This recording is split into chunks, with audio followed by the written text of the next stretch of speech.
आपने ये चीज कभी ना कभी नोटिस की होगी कि आप जो अपने घरों में डिवाइसेस को यूज करते हैं उनके अंदर आपको अलग अलग रेटिंग्स देखने को मिलती हैं। अगर आप मोबाइल के चार्जर को उठा करके देखें तो उसके अंदर आपको वॉट लिखा हुआ दिखता है, उसी की केबल को उठा करके देखें तो उसके अंदर आपको एम्प लिखा हुआ दिखता है, और वहीं पे अगर आप कोई बैटरी खरीदने जाएं या फिर एक सेल भी उठा करके देखें तो उसके अंदर आपको वोल्टेज लिखा हुआ दिखता है। तो आज की इस वीडियो में मैं आपसे इन्हीं तीनों टर्म्स के बारे में बात करने वाला हूं, क्या कुछ इनके अंदर डिफरेंस होता है और क्या चीजें आपको जानना जरूरी है अगर आप कोई भी अप्लायंस खरीदते हैं। तो सबसे पहले बात करते हैं वोल्ट की। तो वोल्ट को समझना बहुत ही आसान है, क्योंकि यहाँ पे ये होता है इलेक्ट्रिसिटी का प्रेशर। जैसे पानी के पाइप में प्रेशर होता है, इसी तरीके से जो वोल्ट है वो इलेक्ट्रिसिटी को धक्का देता है। और यहाँ पे volt country to country change भी होता है, और इंडिया में जो हम वोल्ट यूज करते हैं वो यहाँ पे है 220। तो आप इसे इस तरीके से समझ सकते हैं कि अगर मुझे इस रिमोट को चलाना है तो यहाँ पे हम यूज करते हैं ये बैटरीज जो कि 1.5 वोल्ट की हैं। लेकिन वहीं पे अगर मुझे एक लैपटॉप को रन करना है तो इसके अंदर हमें यहाँ पे 220 वोल्ट की जरूरत पड़ेगी। अब बात आती है एम्पियर्स की।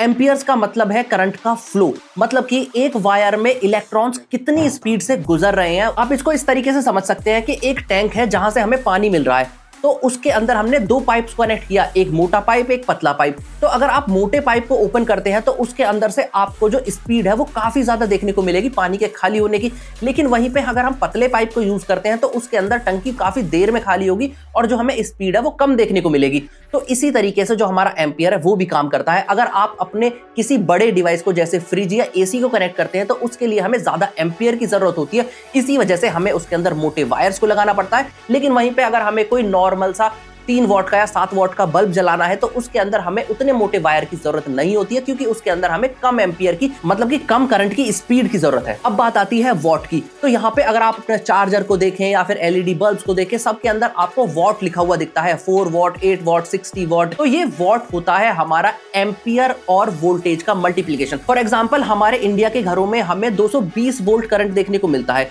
और वहीं पे अगर मैं 0.5 एम्पियर की कोई लाइट जलाता हूं 220 वोल्ट के ऊपर, तो वहीं पे अगर हम 220 मल्टीप्लाई बाय 0.5 करते हैं तो हमें मिलता है 110। यानी कि वो जो बल्ब है वो 110 वॉट बिजली यूज कर रहा है। तो हमारा जो डिवाइस है वो कितनी इलेक्ट्रिसिटी यूज कर रहा है उसी को हम वॉट से रिप्रेजेंट करते हैं, और यहाँ पे इसे हम कैलकुलेट करने के लिए यूज करते हैं कि कितनी इलेक्ट्रिसिटी यूज हो रही है। और इसी फॉर्मूले को यूज करके हम अपने जो अप्लायंसेस है उनको ज्यादातर खरीदते हैं। जैसे आपके जो पावर सप्लाई है, आपका यूपीएस है, ये सारी चीजों को भी हम उन्हीं फॉर्मूलों का यूज करके खरीदते हैं। जैसे मान लीजिए अगर आपको भी पावर सप्लाई खरीदनी है तो आप अपने जो कंपोनेंट्स हैं उनकी वोल्टेज को यूज करेंगे कि मेरे ग्राफिक कार्ड कितने वॉट का है, मेरी जो रैम है वो कितने वॉट की है, मेरा प्रोसेसर कितने वॉट का है। उसके बाद हम यहाँ पे एक पावर सप्लाई को खरीदेंगे। और यहाँ पे एक चीज और मैं आपको बता देना चाहता हूँ कि अगर आप कोई पीसी बिल्ड कर रहे हैं, उसके लिए पावर सप्लाई खरीद रहे हैं या फिर यूपीएस खरीद रहे हैं, तो आपको उसके अंदर हमेशा थोड़ा सा हेडरूम रखना चाहिए, ताकि जो आपका पावर सप्लाई या यूपीएस है उसके अंदर थोड़ा सा हेडरूम रहे, ताकि आप चीजों को अपग्रेड कर सकें। और यहाँ पे किसी भी वजह से थोड़ी बहुत पावर की रिक्वायरमेंट बढ़ती है तो आपका सिस्टम डायरेक्टली शट डाउन ना हो। और यहाँ पे वोल्ट, वॉट और एम्पियर्स हर एक डिवाइस के लिए यूज होता है, चाहे वो आपका पीसी हो, चार्जर हो